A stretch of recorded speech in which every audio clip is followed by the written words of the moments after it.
Welcome and thank you for tuning in. You're listening to the Beyond 50 radio program. I'm Daniel Davis. On the program today is a pleasure to bring best-selling author of the book Blitz, Trump Will Smash the Left and Win. Our guest joining us here on the Beyond 50 radio program, David Horowitz. David, thank you for being on the program today. Well, thanks for having me. Now, I wanted to think about a good long introduction bringing you in. We were intending to have you on with your newest memoir to kind of dig in on what it is to be a radical son, but I just thought we would just dive into it. How does that sound to you? Whatever you like. So let's first of all start off how you grew up and what influenced you to be a radical son and then eventually become conservative. Well, my parents were card-carrying communists, so I really didn't have a choice. The condition of family love was kind of towing the party line. I began to see things were really wrong after the Hungarian Revolution. When Khrushchev issued this report that admitted that the communists had murdered millions of people. Of course, Khrushchev only lamented the communists that Stalin killed. The revolution tends to eat its own. So I became a member of the New Left, which was a left that was supposed to defend socialism but avoid the mistakes, actually crimes that the communists had committed. And by the end of by the middle 70s, I realized there was no new left. There was only a communist left, which is stronger than ever today, I might say. And I realized this when I raised a lot of money for the Black Panther Party, believing our own propaganda. They were beleaguered liberationists, targeted because they were black and radical. In fact, they were street gangsters. They killed more than a dozen people, almost all of them black, but also a friend of mine. And that happened about the same time that the left, which is an anti-American left that hates America, pretends to be anti-war, but of course it's not anti-war at all. They forced the so-called anti-war left forced America out of Vietnam.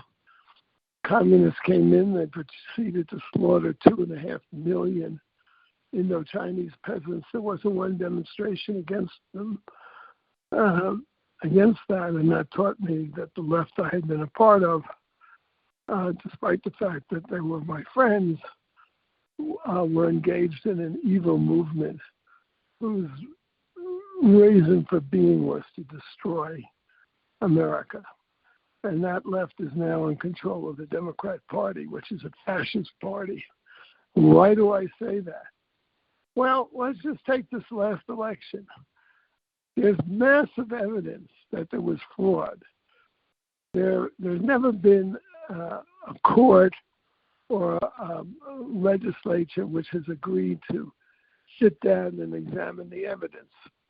So the question as to whether that decided the election, although I firmly believe it did, is up in the air. But what's not up in the air is that millions of ballots were illegally voted, enough to shift the election in the battleground states.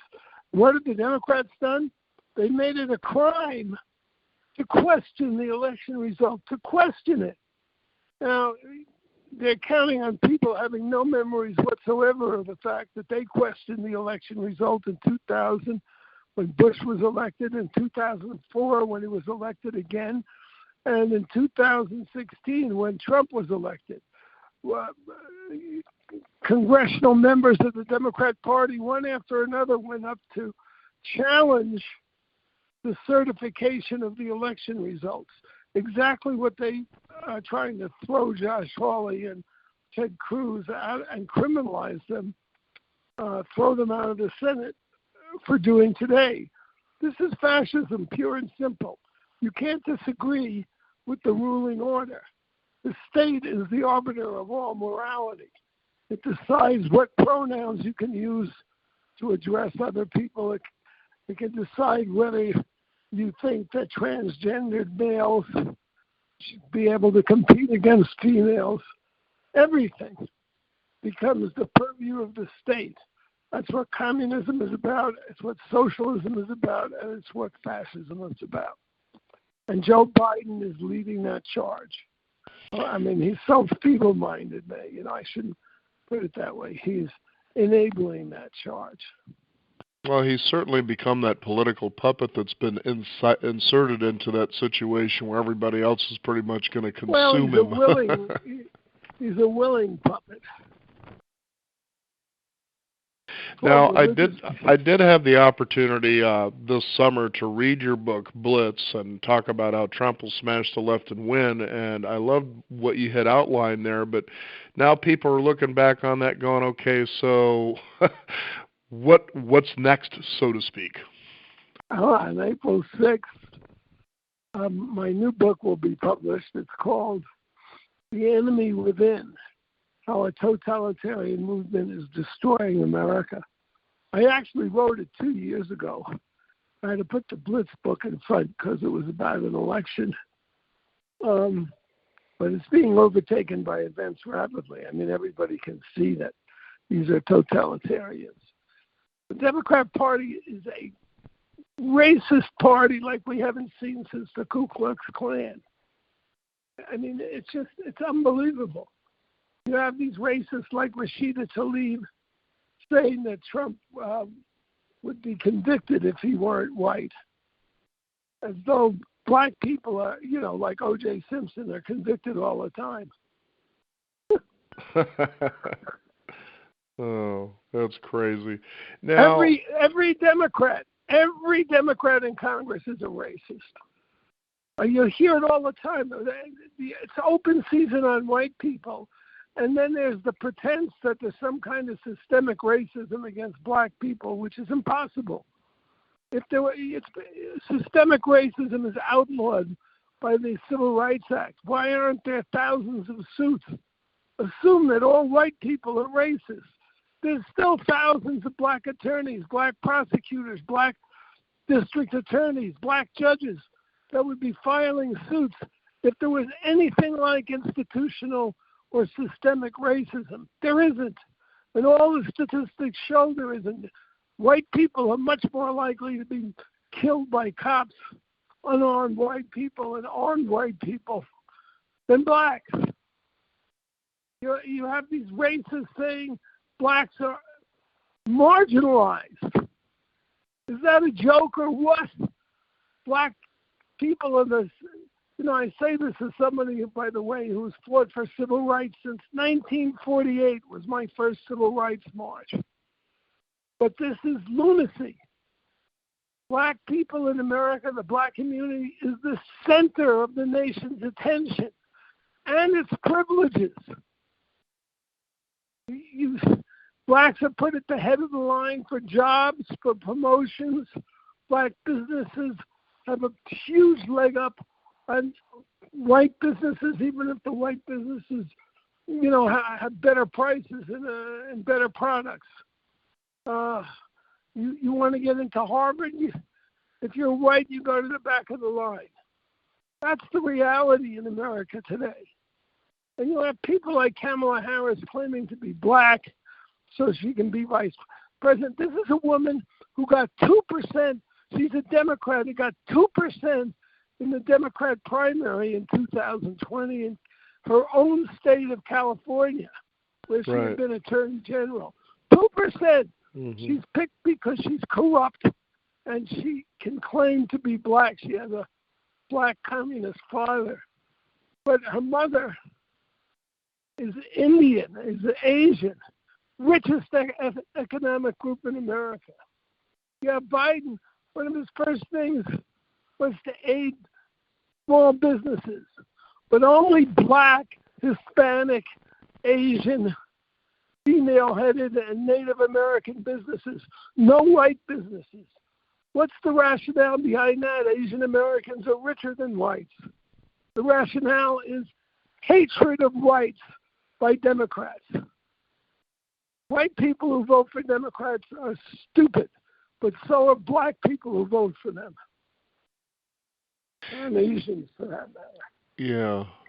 I know some years ago, as Barack Obama was running for president, I was talking with a friend of mine, and I said, I think that if black people vote for Barack Obama, they're going to vote for him because he's black. Now, this was a black friend of mine, and really sharp.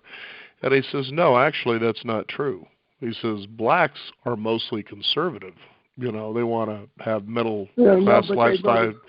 And he went on to explain, his reasoning was sharp. And I said, I never really thought about it that way. And he says, now the ones you're thinking of are the ones that are going to be more democratic and radical and think that people owe them something. Well, and that's been the selling point of the Democratic Party since the beginning is we're going to try to repair the damage we felt that was given to you through slavery. And they've been holding that promise out there for what? For 100-plus years. Damage to black America is done by the Democrat Party. The Democrat Party has a 100% control of every major inner city in America, every killing field. Every injustice in the inner city, real and imagined, or imagined, Democrats are 100% responsible for. There isn't a Republican in sight in the city councils of Minneapolis or Seattle where the riots were, or Atlanta for that matter. They're all black run and they're all black Democrat run. And the black political class is incredibly corrupt. We have members of Congress who one of them was found with $100,000 in bribery cash in his freezer. He's still there. You get away with murder if you're black. I know nobody wants to say these obvious truths. Oh, and that's what I wanted to point out, because you've been doing this for many decades. You put yourself out there probably rarer than most people. A lot of times when people get out there and they've got an idea, they run with it.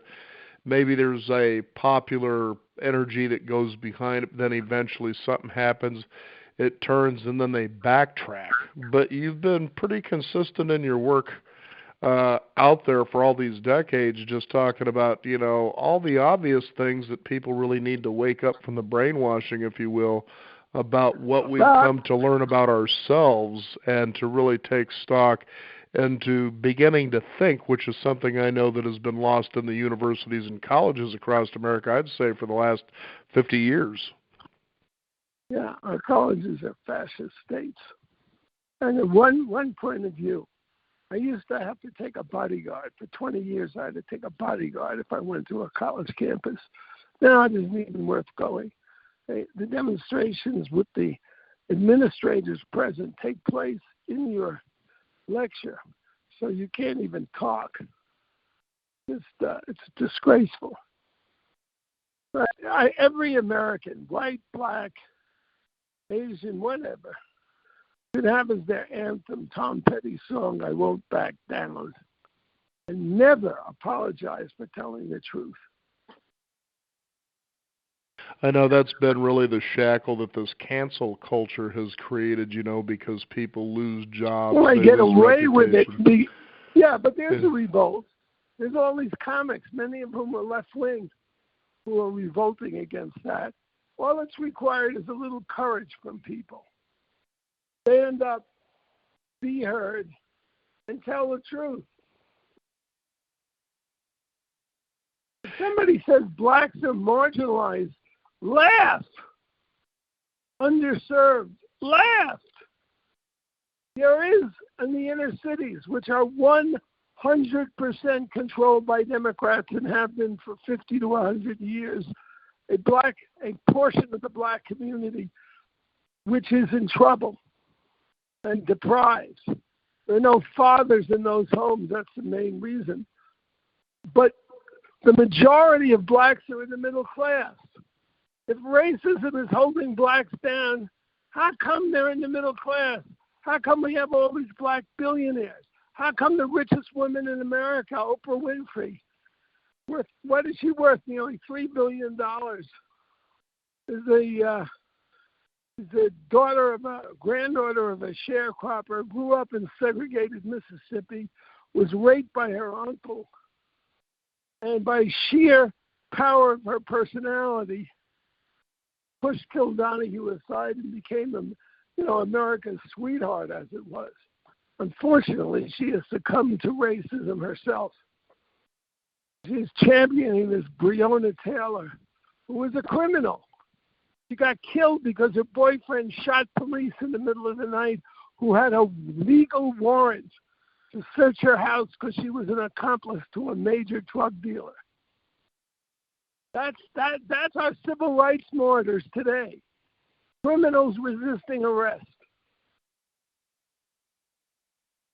Well, I'll tell you, America sure has been something in the decades you've been around. And I have to ask you the question, as you decided to make that choice to become a radical son against what your card-carrying parents' communist wishes, what was that like for you? Because a lot of people wouldn't dare break away from their parents' ideals, and especially in a situation like that. I mean, that seems pretty extreme. What happened there?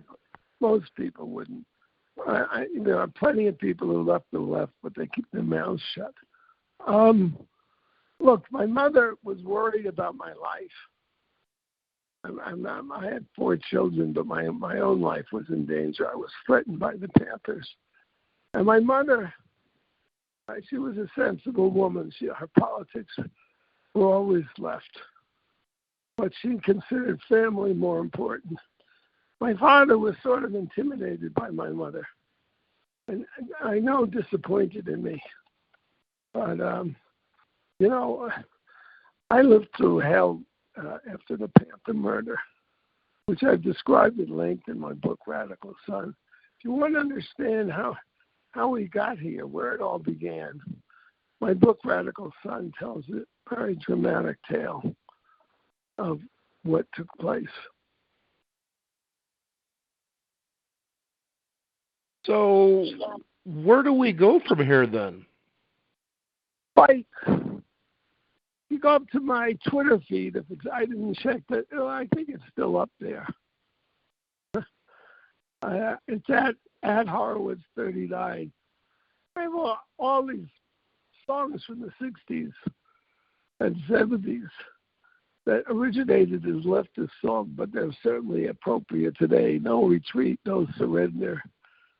There's a wonderful song by Van Morrison, Born to be Free. I put up Leonard Cohen's Joan of Arc.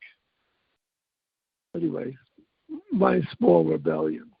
People have to stand up and be counted. The parlor attempt was great. There have to be demonstrations. When Trump has rested a bit, he'll be out there leading a movement again, and people need to join it and fight for this country. Well, the thing about the Declaration of Independence, and it's funny because you can go to 10 people, and I'll guarantee more than 9 3/4 of them really don't know anything past the First and Second Amendments.